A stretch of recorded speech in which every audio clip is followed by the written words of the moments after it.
जब सास ने खा ली हंसने वाली दवा। कुसुम अपनी बहू सुरभि और बेटे ऋतिक के साथ रहती थी। कुसुम के पति सुरेश काम के सिलसिले में अक्सर शहर से बाहर ही रहते थे। एक दिन वो अपने घर आए और कुसुम के लिए बहुत सारी दवा लेकर आए। भाग्यवान, कहाँ हो तुम? अरे आ गए आप। इस बार बहुत दिनों में आए और मैंने आपको जो घुटनों के दर्द की दवाई लाने के लिए कहा था वो तो लाए हैं ना आप? हाँ हाँ, तुमने जो भी कहा था वो सारी चीजें ले आया हूँ। बस अब एक गिलास पानी तो पिला दो।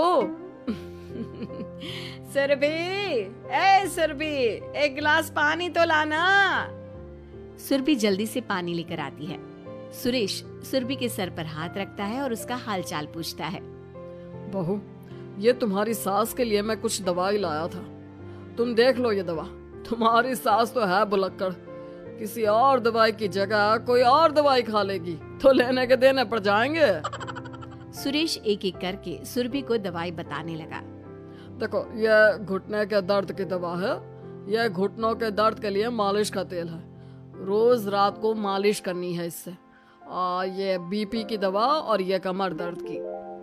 एक दवाई की शीशी हाथ में लेकर कहते हैं, लेकिन ये दवाई किस चीज की है? लगता है मेडिकल वाले ने गलती से दे दिया। सुरेश कुछ दिन अपने घर वालों के साथ रहता है और फिर शहर से बाहर चला जाता है।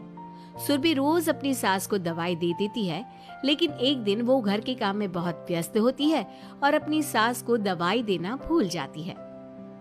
लगता है सुरभि को आज बहुत ज्यादा काम है। चलो कोई बात नहीं, मैं खुद ही दवा ले लेती हूँ।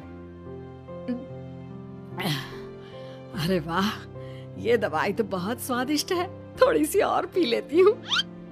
इस तरह कुसुम थोड़ी थोड़ी करके हंसने वाली दवाई की पूरी बोतल ही पी लेती है। माँ जी, आज मेरे मायके वाले आ रहे हैं, भैया का फोन आया था।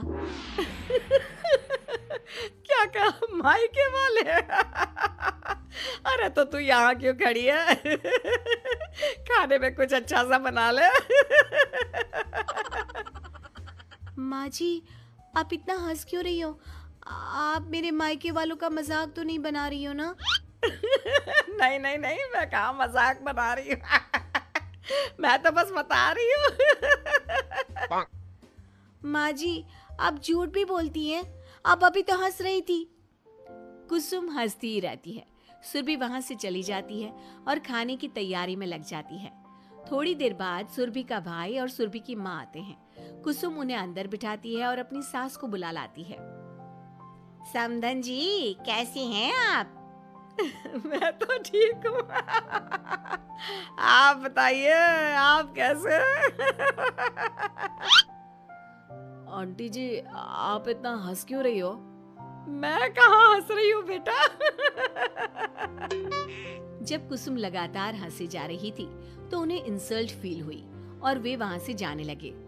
अच्छा बहन जी, हम चलते हैं। आपकी मेहमान नवाजी का बहुत बहुत शुक्रिया। सुरभि की माँ जा ही रही थी, तभी उसका पैर फिसल गया और वो बहुत तेज गिरी। माँ, आप ठीक तो है? अरे बहन जी, आप ठीक तो है? आपको चोट तो नहीं लगी ना? आप मुझसे पूछ रही हैं या मेरा मजाक उड़ा रही हैं?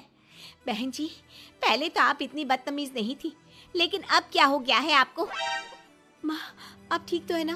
अंदर चलिए, मेरे कमरे में आराम कर लीजिए। नहीं सुरभि, हम जा रहे हैं। हमें अपना मजाक और उड़वाने का शौक नहीं है। और सुरभि, तुम अपनी सास का इलाज कराओ। इस तरह सुरभि के मायके वाले चले गए तो सुरभि का गुस्सा चौथे आसमान पर था। उसने अपनी सास से कहा, माँ जी, आपने मेरे भाई और मेरी माँ के साथ ऐसा क्यों किया? अगर आपको उनका यहाँ आना अच्छा नहीं लगा तो आप मुझसे बोल देती। इस तरह उनकी इंसल्ट करने की क्या जरूरत थी? नहीं बहू, मैंने कुछ नहीं किया। अरे भला मुझे क्या पड़ी है जो तेरे घर वालों का मजाक उड़ाऊंगी? देखिए देखिए माँ जी, आप अब भी हंस रही हैं। आपसे तो बात करना ही बेकार है। सुरभि वहां से चली जाती है। अगली सुबह सुरभि को बहुत तेज बुखार हो जाता है और कुसुम उसे आवाज लगाती हुई उसके कमरे में जाती है। सुरभि, सुरभि, क्या हुआ?